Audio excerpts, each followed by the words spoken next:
Hi, Thank you. everyone. Thank you for joining today. My name is Tony Ross. I'm from Coldwell Banker, and I want to thank Cheryl Ann for inviting me to speak to you today. She also told me that this is being recorded, so you can actually be dispersed after. So if there's anything on a screen, you don't have to go crazy writing everything down. We thought that this would be a good time to start giving everybody a quick refresher course on REOs. They are coming back on the market since the moratorium's been lifted. They're coming in steady but slow. So we'd all like to see this increase a little bit, but this is a great time to make sure you have all your ducks in a row.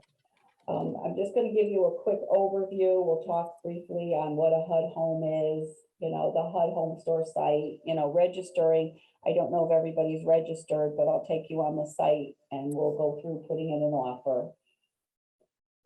Okay, what is a HUD home? A HUD home is an FHA insured mortgage that has gone into default. The lender acquires the property. He submits for an FHA insurance claim, and then the property goes over to HUD. When that happens, HUD will give it to their asset management company. For those of you who have done HUD homes in the past, it's been BLB Resources. Well, BLB Resources lost the contract in May, and now Rain Company is the new asset management for HUD properties. Excuse me, Tony. Somebody has raised their hand, Carol Parda. If you want to write your question in the chat, Carol.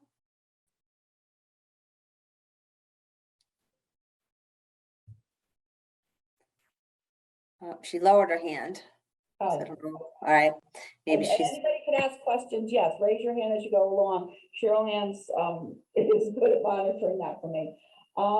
So anyway, Rain Company is the new company, and at the end of this, I did leave a screen with their phone number and email. So if you have problems, doing contracts and stuff, you'll have an idea of where to go. And a HUD home can be a single family, a townhouse, condominium, or any other type of residence up to 4 units. Who could buy a HUD home? Individuals and investors, HUD approved nonprofit organizations.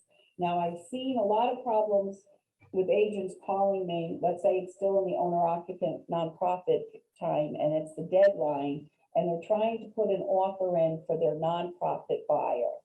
Well, nonprofits put their own offers in, and they have to have their own NAID number. Like all us agents who work for brokers or with brokers online, we have a NAID number associated with our company that allows us to put offers in. So the nonprofits also have a NAID number, and they have to put their own NAID number in and put their own offer in. So if you're going to show nonprofits homes, make sure you have a buyer broker, because without that buyer broker, you won't get it. They won't be entitled to a commission. The same actually goes, I'm jumping ahead, is for the good neighbor next door. You do put the offer in, but please make sure you do a buyer broker with them, because they will pay your commission and you'll get paid on the HUD. Okay. Pre-qualifications from lenders or proof of funds are always needed. And of course, they give priority to owner occupants. The owner occupant period is still, depending on the condition of the property, the owner occupant period on uninsured are 5 days, 6 day goes to investors. And on insured properties and insured with escrows, they go out 10 days. And 10 days, they look at offers, then they go 5 more days. And on the 16th day, investors can put their offers in. Benefits of buying a HUD home. HUD will pay up to 3% of the buyer's closing costs. You have to negotiate this in the contract. Now, this part is really important. I did a seminar the other night, and a few people were excited about this part. If you have a condo, and condos have the spot approval these days, you do not need a spot approval on a HUD foreclosure. So if you have a HUD foreclosure that's a condo, it's already gotten its stamp of approval, spot approval. So it goes on to the next purchaser only through the foreclosure. So if there's a HUD one, you still can buy it, a HUD condo on the market, you still could buy it with the low down payment, and you don't need any spot approvals, which is a big help, okay? Insured with escrow financing, which we'll talk about later. Owner occupants have priority bidding and the low down payments. So that's really good. What I was going to talk about now, I'm going to change my screen. Hold on. Let's see, oh, we lost it. I was going to show you how to put an offer in. Let me, you guys can see, hold on. I did this earlier. Hold on 1 second. You tell I'm getting nervous. Hold on 1 second. Let me get this back. HUD Home Store. There you go. I just want to make this a little bigger. There we go. Okay. So I don't know if you're all seasoned agents, but for those of you who aren't, I wanted to go over how you put in a to register yourself. You go under register. Public is a general public. Bidders are, of course, real estate agents. So you're going to register. This is where this is the part I was talking about with the nonprofits. So when you go to register, make sure you put in as a selling listing agent. Nonprofits have their own and government agencies have their own. Okay, so they all have to register. We are selling agents.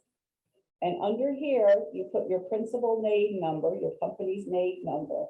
But make sure, this is where a lot of agents make a mistake. Put in your real estate license, not the brokerage license. We see many instances where an agent will put in the brokerage license, and then what happens is the broker gets credit for the deal and the agent doesn't get any of the emails. You put your license date in, you put the office, it won't let me do it, but you put your office address here. Of course, again, name and password, security questions, which is on everything we register to, and our contact information. You hit privacy, you hit I'm not a robot, you submit, and then you are registered. So you need to do that in order to put any offers in. I'm going to show you. Excuse me, Tony.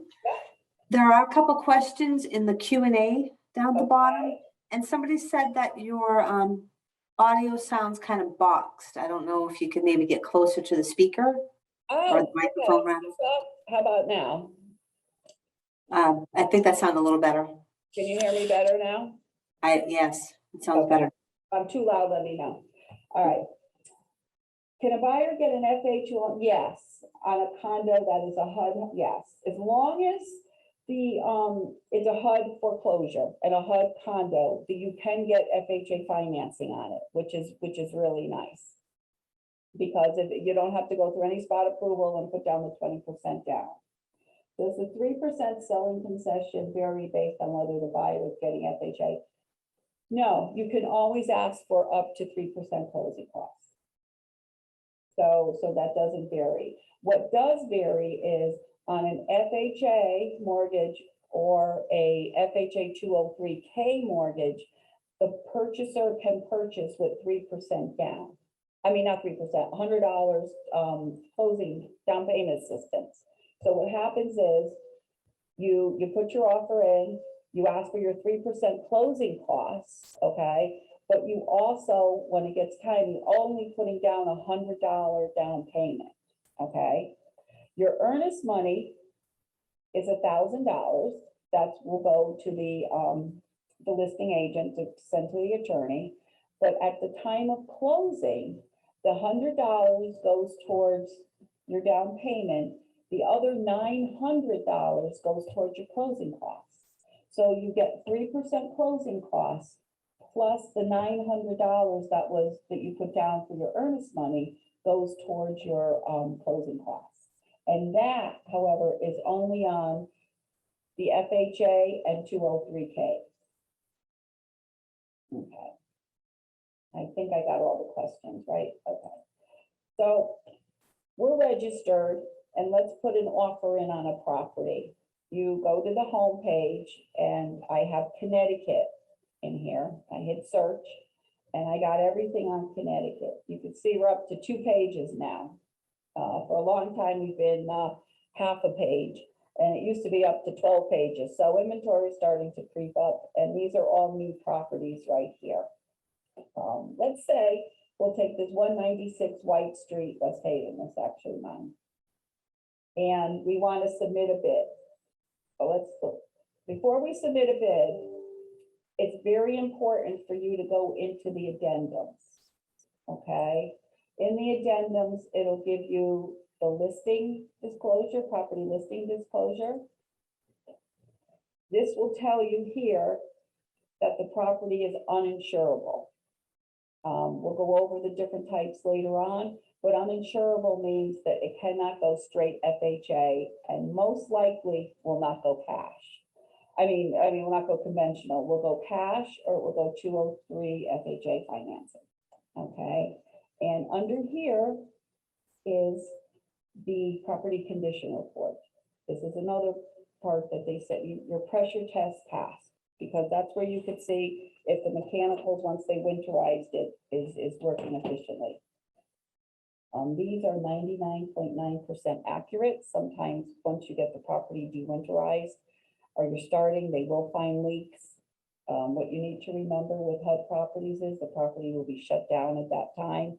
They won't finish de-winterizing it, and you'll have to change your financing, and you probably have to go to 203K. Off the record a little bit, when you go for financing on these and you are doing conventional financing, sometimes it's nice to look for a lender that does not require you to turn utilities on for conventional financing. You know, if your buyer is okay with it, it's a great time to skip that part and just move forward, and it makes the financing and everything go much smoother. Okay, so let's go back to the property info. And here again, it says it was listed on the 6th. The deadline period is the 10th. So this is for owner occupants. It's only 5 days because the property is uninsured. So that's when they're going to pick an owner occupant. List price $155. And again here, this is where the financing says uninsured. Okay, and it's 203K eligible. So let's put our offer in. We'll select our selling broker. I'll put my name in.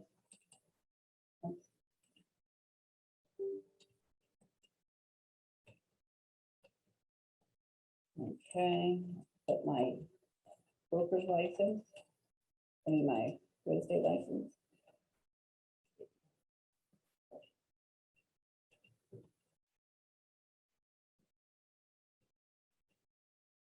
Okay, I'm not a robot.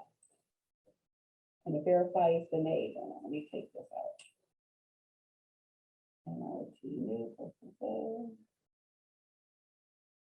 Okay, you can't put the period in there on your license number or it won't take.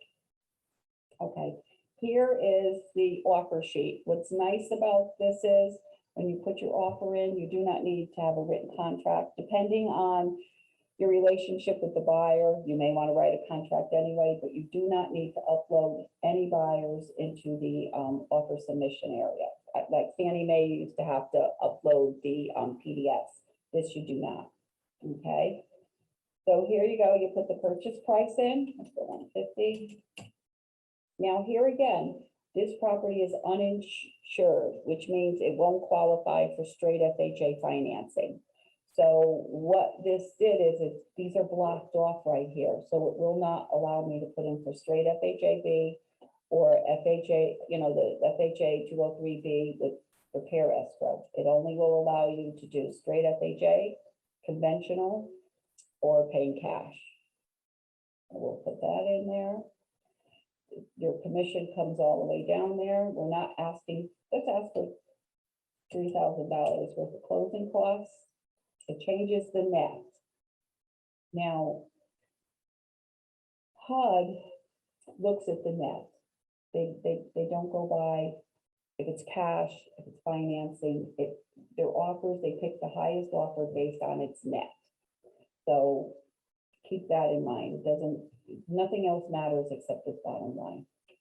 The purchaser is, it's already hit for you because we're still in the owner occupant stage. So I can't put an investor, it won't allow it. And it won't allow me to put a nonprofit in because I signed under a real estate MAID. It has to be under the nonprofit MAID. Okay, and this is really important here. May hold, if you want them to hold your bid as a backup offer. It says may hold it, may not. I always would hit may. I had a deal fall apart twice. Agents put offers in on properties and then they realized the buyers got cold feet or they couldn't get the kind of financing they wanted. And the property now has its third offer in the past week and it never went back on the market. The first deal dies, they take the next offer. That deal dies, they automatically take the next offer. It never made it back on the market. So always put that you want to be a backup because you could lose out. This is for conflict of interest. If you work for a company and we're all under the same MAID and you are buying a property, you're the selling agent for a relative of yours, you cannot do it. So you cannot be an agent and purchase any HUD properties if you have a listing agent in your company. Okay, and here it asks you if the selling agent submitting, if you are buying it for yourself.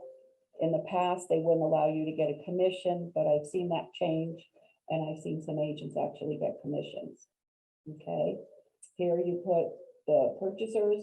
Now with the purchasers, the thing that's different than a regular contract is you need, when it's an owner occupant, you need their social security number.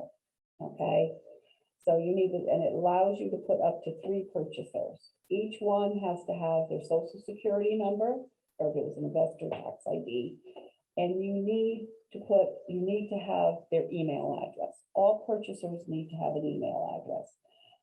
The reason being for that is this is all done electronically after. I don't know if any of you have been around for a while and they have those 20-page contracts that would make your head spin. They never went in the first time without errors. This is all done for us. It's all filled out. Once your offer is accepted, it'll go right from HUD to the selling agent. It'll go to the selling agent's broker. Then it will go to the purchasers, 1, 2, 3, depending how many. And then it will go to the attorney. And after the attorney, it goes back to HUD for signature. So it's the buyer select closing agent information, which is the buyer's attorney. This needs to be filled out at the time of your offer. So please make sure you have your buyer's social security number, their emails, and their attorney information, because you need all of those to put your offer in. And then over here, e-signature for the brokerage. No, I have a question. You put in, it automatically goes to the broker with your MAID number, or if you want to put your local office manager, you could change that and put that in here. And then basically continue, it gives me a review, and then your offer is submitted. And you copy the same email address for 2 buyers. Tony, there's a question in the Q&A. Yeah, can you copy the same email address for 2 buyers, not all buyers? I know that has been a problem. I don't know, yes, actually the answer to that is yes, because once it goes to one, it will just revert back to the same email address. I've had some people say they've had trouble with it, but I've also seen it go through, because that is a problem. Many don't have their own email. But yes, you can. As long as they're, that's fine, because whoever signs it's the same people, the electronic signature is already there. So yes, it will just revert back to that same email address. Any more questions under that? Okay, and that's how you put offers in. Has anybody ever done a search? Let's say I have searches in here already, so it will stop it. You could do Connecticut. Let's say I want to do New Haven. Let's do New Britain. Do New Britain. And you search. So there's one property in New Britain. If I hit up here, save search, I do have to sign in again. But what it will do is it'll send you an email every day of any new properties that come in New Britain. I actually do the state of Connecticut, so every day I see all the new offers that were put on the market. And that's a nice way to stay ahead of the curve, because usually the property will show up on the HUD Home Store site before you'll see it on the MLS. There's usually a 24-hour lag time. So especially if a property does come back on the market, you really want to be sure that you have an advantage against other agents that are basically going off the MLS. It's just the way HUD works. Any questions on any of that? Okay. We'll go back to the PowerPoint. We went through all this. Okay, this is just tips for bid submission. We went over most of it before. But the most important thing is make sure you put your own license number in the spot where it said license number after made. Because if you make that mistake, which I've seen it done, and a mistake was made in my own office, you can't change the deal. Rain can't change it. They'd have to kill your deal and we put the offer back in. And once your deal is killed, a backup offer may just auto-populate and you'll lose the deal. Okay, this is important. Who is an owner-occupant? Owner-occupants are purchasers that are going to live in a residency for at least 12 months after close of escrow and has not purchased a HUD home as an owner-occupant within the past 24 months. EMD requirements are, it's $500 for 50,000 and less. Anything between 50,000 and 249,999 is only $1,000. And remember, when you do the $100 down payment assistance, only 100 goes towards down payment, 900 goes towards sorry about that. That's my fault. Goes towards closing costs. And then anything higher than that is $2,000. And this is not negotiable. There's no changes. It's 1, 2, 3. The importance of closing within 30, 45, or 60 days. HUD has a standard closing date once they get the offer back. And this is all upon fully executed contracts. It's for investors, it's 30 days, regardless if they're going to finance it or they're paying cash. 30 days for cash and hard money purchasers regardless of purchaser's type. So this goes for owner occupants, investors, either one, 30 days, that's it, with money, with cash or hard money.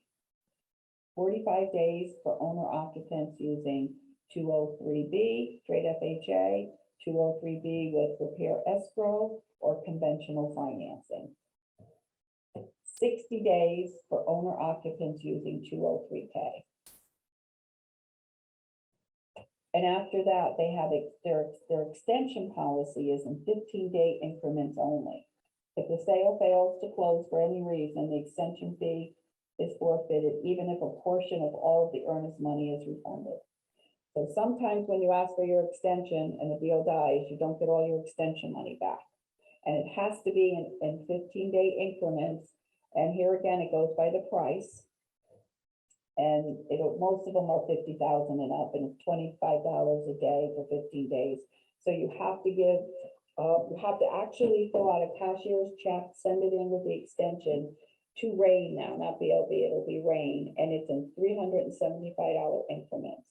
Usually the first extension is free, and they'll give you the money back at closing.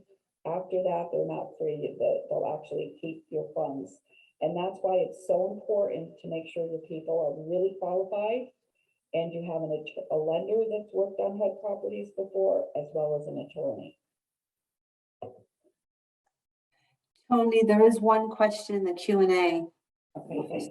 Do you have to pay extension fees if the deal closes? Yes. Yeah, Maria, you do. What they'll do is, let's say you don't have your mortgage commitment yet, you do the first one, you do send them in the money for the 375. They'll hold it, you'll get it back at closing, they'll say that this one's free. The next time you do one, and let's say you need another extension, you pay another $375, and then you close the following week, that money is not refunded. If you do not use the whole 15-day increments, and let's say you only use 10 days, they will prorate it and give you the difference back, but you won't get the whole thing back.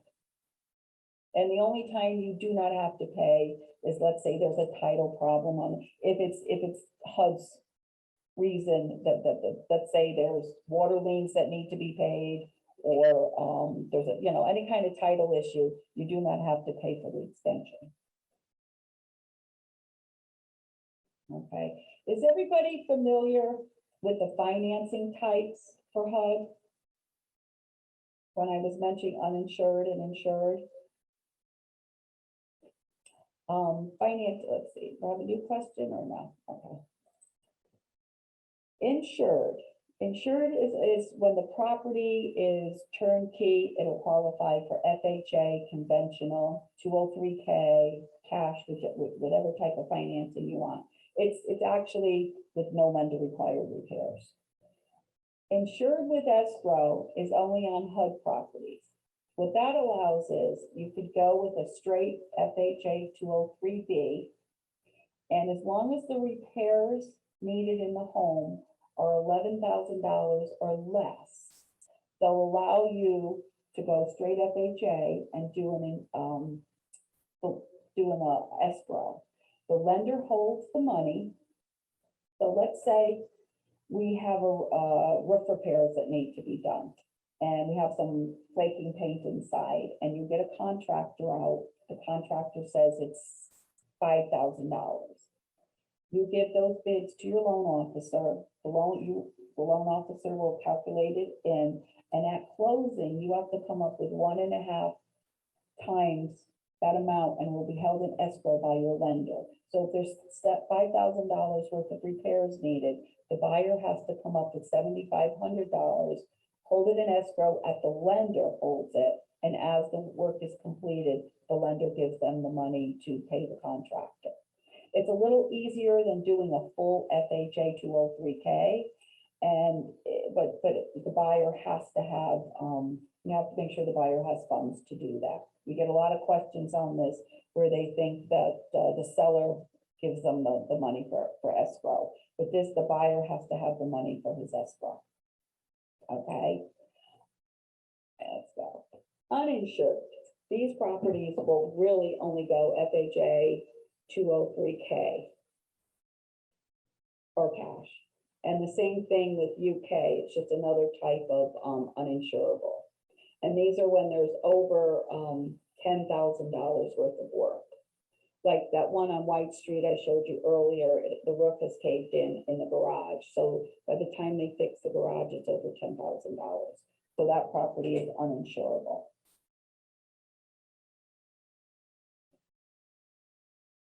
Any questions, or we're okay? Do I need a pre-approval letter? Yes, just like anything else, you need a pre-approval letter. The importance of a solid and qualified buyer. What we're seeing these days is either the agents aren't looking at the property condition report or the disclosures. They're putting buyers into properties that they don't qualify for what the condition of the home. And another problem we're seeing is overbidding. Overbidding has been the biggest problem with deals this year with COVID, with limited inventory. We're seeing that people are overbidding. By the time the appraisal comes back, it doesn't appraise out. They will not adjust the purchase price, they'll just kill the deal. So that's a lot of work. That's a lot of extensions that people are waiting for waiting for the appraisal to come back, to find out that they lost all that money because they overbid it on the property and it doesn't appraise out. And that has happened more times than I care to say this past year. And again, overbidding with conventional financing, the same thing. Okay, exclusive listing period. This is the owner occupant period.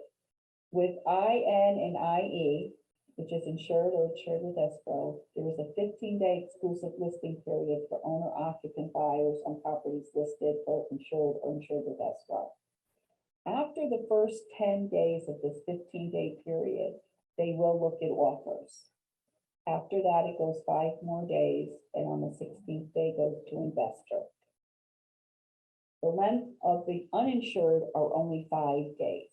So on the 6th day, they go to investor. And the reason they do that is because they can lose market time. You know, on some of these properties, there's too much work there for a regular investor, regular owner occupant to do. So it cuts the time down.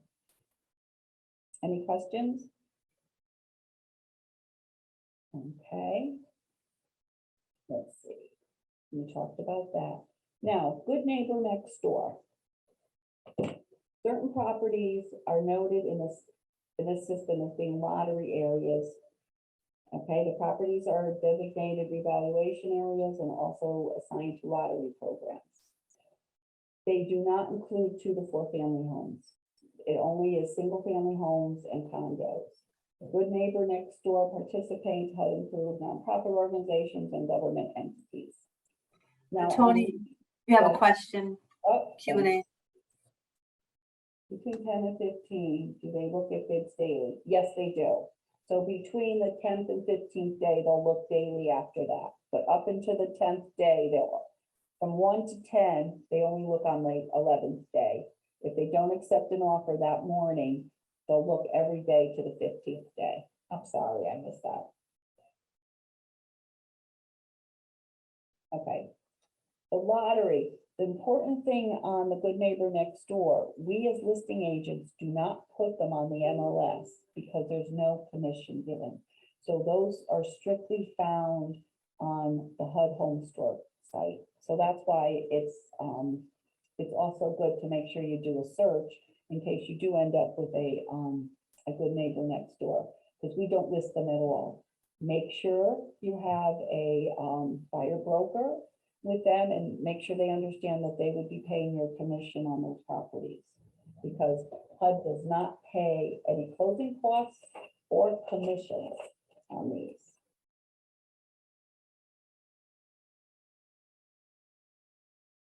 Who qualifies for the neighbor next door?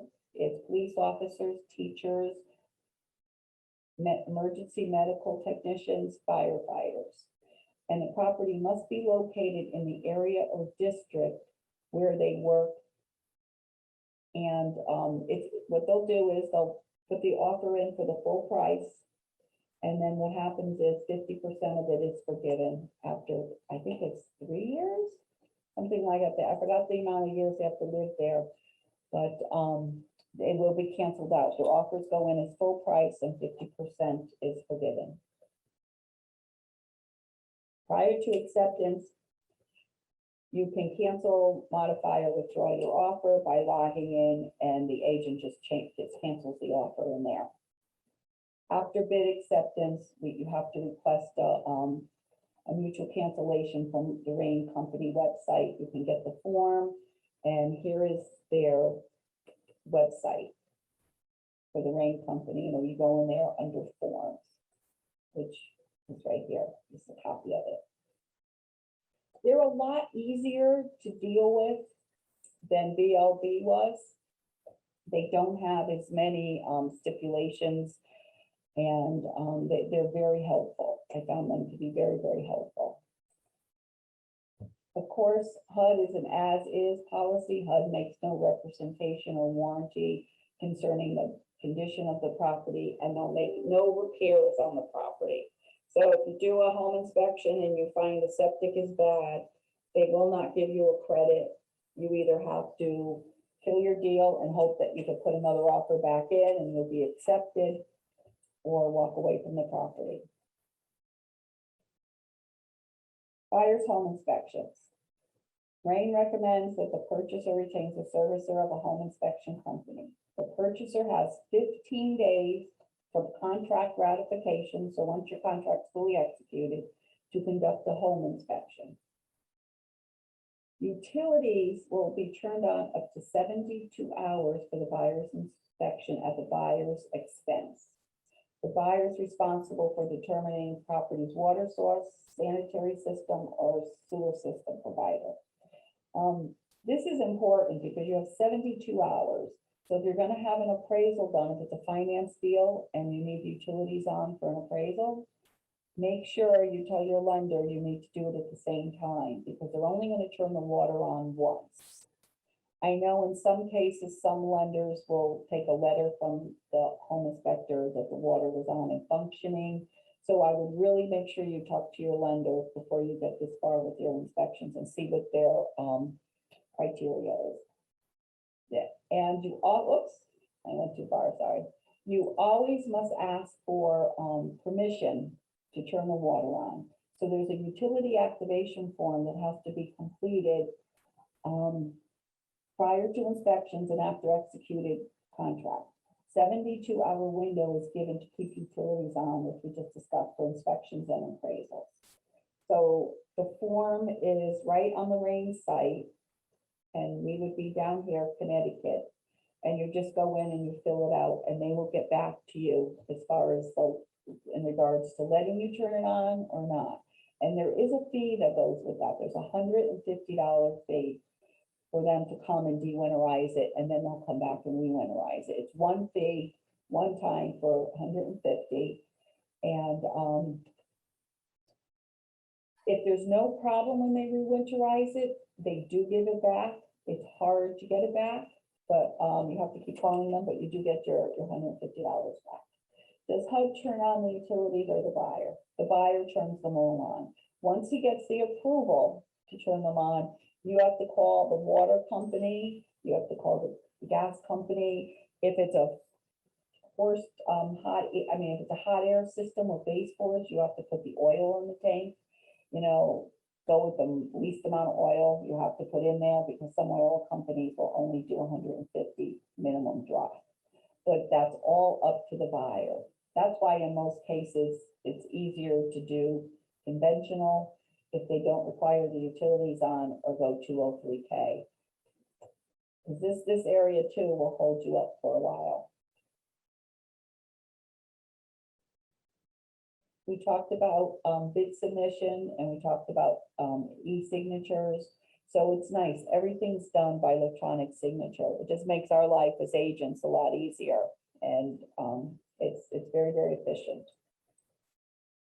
I don't think and the only thing you need to do is give the earnest money check. Earnest money checks for HUD are made out to the seller's attorney.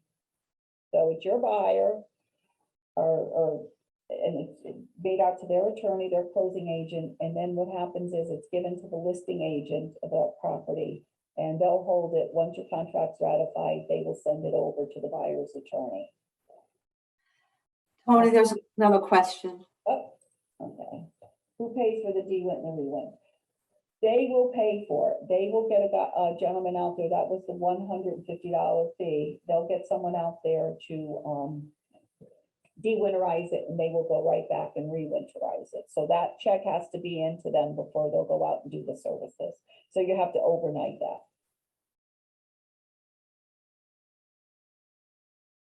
Okay. If you ever have any problems, the customer service number for Rain is down here, and you guys can get a copy of this as well as their website.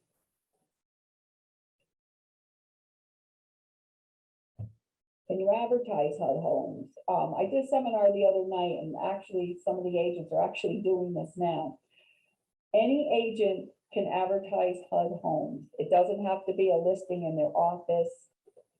You can advertise them. HUD likes you to advertise they want their properties advertised. So you can advertise mine, you can advertise any agents you want, and put them, however you want to advertise on your Facebook page. I don't know if anybody still does paper ads, but you can advertise them almost as if they're your listings. and just put HUD Home for sale, great opportunity, great new listing came in today, give me a call, and you can advertise them as if they're your own. I actually had an agent, for a while, and she was selling all our properties and couldn't figure out why, how she had all these buyers for my properties. I mean, every property she just sold. And remember when the New Haven Home Browser magazine was out? I was looking through it one day, and she took out a page in every magazine, and she took everybody's HUD listings, and she put it on her page as if they were her listings. And she said she got tons, like I said, I know how you got all the buyers.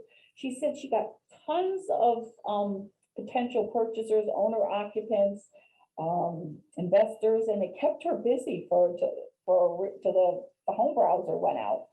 But she found another way through her Facebook page to advertise, and she's become strictly a buyer's agent off of that. So we had a seminar last night or Monday night as well, with Coldwell Banker, and a lot of agents, actually, I see them showing up on their Facebook page. It's not a lot of inventory right now, but if you take them from a few areas, it's still a way to get the phone to ring. And you have to remember to call them HUD Homes, and you have to put the equal opportunity logo. It's important when you do flyers or websites or whatever, make sure that you have that in there. Common questions. Here's common questions for HUD. How do I turn on utilities for home inspection? Utility activation must be requested from the company. That's what the FSM is. Prior to activating utilities, and this link below is what you hit, and you'll get on there and you can put your request in. How do you schedule a closing? This is changed for many people that have done HUD properties before. The attorney must request from Rain a link to a website called Yardi P260. And they're going to put all the closing packets in there, which is different. Before it was done by email or overnight. Now they have to put everything into this website. And until the closing agent does that, the closing doesn't, the process won't start. Okay, so make sure what's different now is when BLB used to say, okay, your contract's accepted, or your contract is executed, and the emails would go out, everybody would see the same email. The attorney, me as the listing agent, the selling agent, we all saw the emails, so we all knew what was going on. Now it's not working that way. I don't see when the selling agent has a contract accepted and it's signed. So I don't see those emails. So I actually asked for one agent to send them to me. On that email, it'll tell the closing agent, please email us to get codes to get into this website. Because if they don't do that, they're not going to get their closing started. And don't forget, they need 5 days after they get all the documents to set up a closing date. So it's not like doing a regular one where you have 3 or 4 days to get all the closing documents in and you want to close tomorrow. They need 5 days after having all the documents for review. So keep that in mind. That's why it's very important to make sure the attorney does that one process, because it will hold up, it'll delay your closing, which then again will incur extension fees. So you don't want to do that.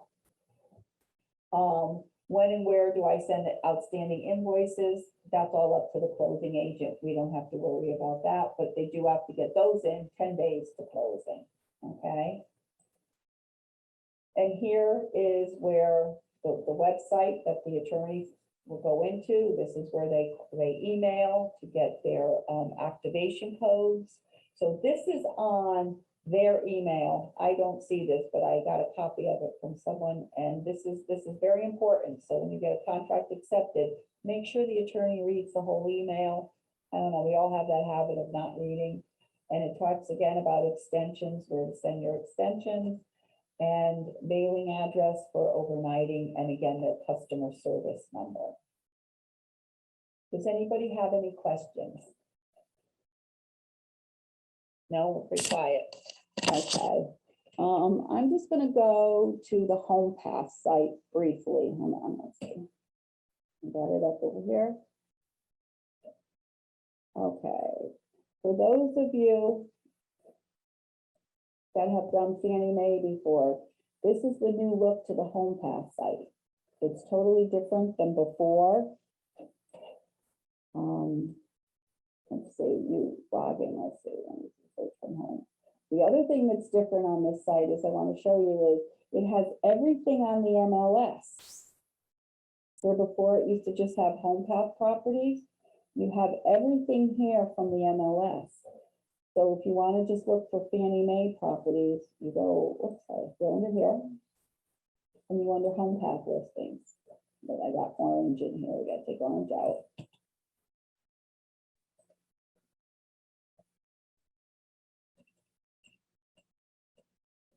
And here are the Home Pass ones in my area, Watertown, Torrington. And they'll have their first look, Home Pass, and this one's still in the first look. This is a lot different than the way pages used to look, okay?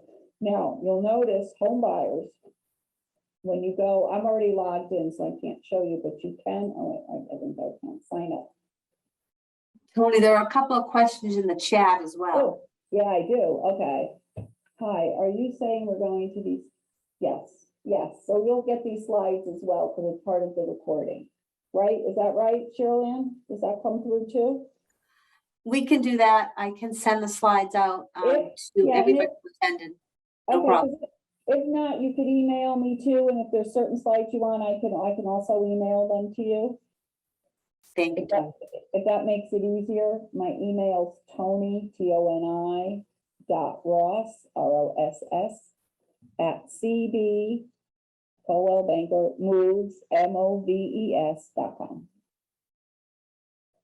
Are there ever any homes that are eligible just for FHA? Yes, actually there are. Or would you say, I would say 75% of them are probably 203Ks, but you do see the other 25% are straight FHA.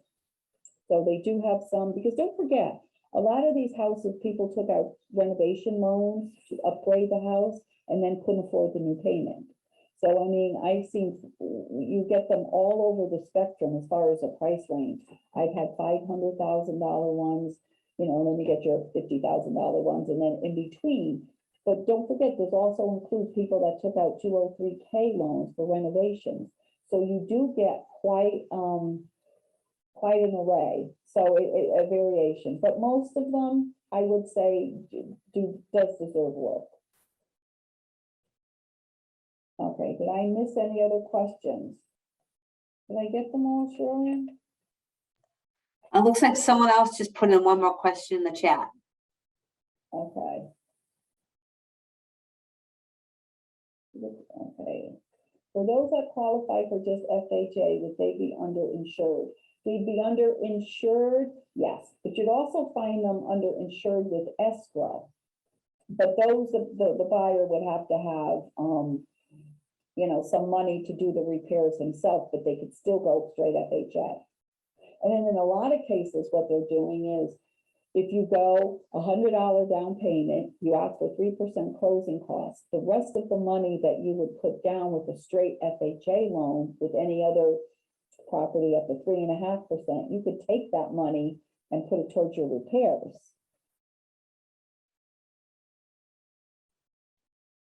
But here's how you sign up on the Home Pass site.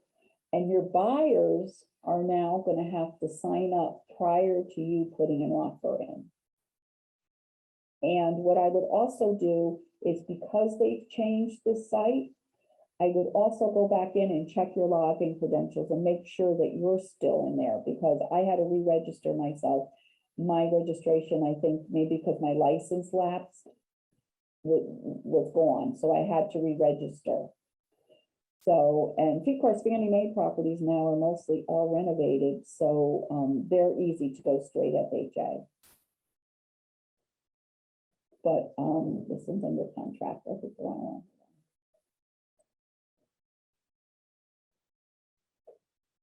see, the whole site's different. You still, and what happens is, I did it with my husband. My husband registered and he went to a property, let's say he add an agent. See this? Add your agent to this property. So if I was going under, I did it as my husband, I added an agent, okay? And you put the agent in here.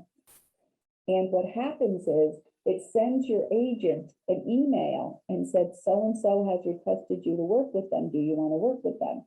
And I clicked yes, and the email goes back. So he said, you know, it says, yes, your agent has responded. And what that does is you have to do that before you can put an offer in now. You can't just go ahead and put offers in like you did in the past. So that's something new since COVID.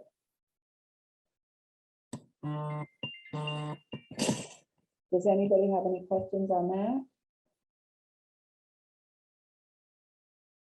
No. But then again, if you do have questions, you have my email. I know I talk too fast, but if you have my email, I'd be more than happy to answer any questions.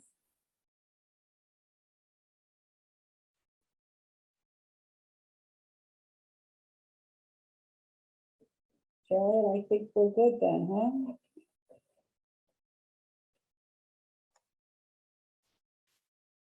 Okay. If anybody has any last minute questions, please ask them now.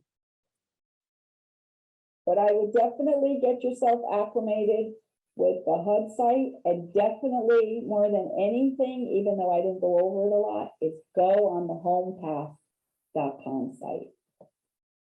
Because the worst thing's gonna be is you have somebody that wants to put an offer in, so you do it on a Sunday night at 10 o'clock and you can't figure out why you can't put their offer in. And what happens is it doesn't go to the listing. I don't know if you knew this before. It used to go to the listing agent. The listing agent used to put it in, and then the listing agent would get back to you, you know, through the email, through HomePath. This goes directly to Fannie Mae now. So once your offers are put in, they go directly there, and the contracts are generated there and they're emailed to you. So they don't come from the listing agent anymore. They come from Fannie Mae. So they really changed it. The whole site's still on a learning curve, and they're changing some of it as they're going along because it's only been since September. But that is the way. This is their new look, and they're gonna go a little. It's almost like HUD. You know, I don't see it's a listing agent. I don't see the offers. We know that an offer comes in, but we don't see them anymore. Now I'm done. Well, thank you, Tony. We appreciate your taking time You're to give us welcome. this presentation. Thank you. Everybody have a great day.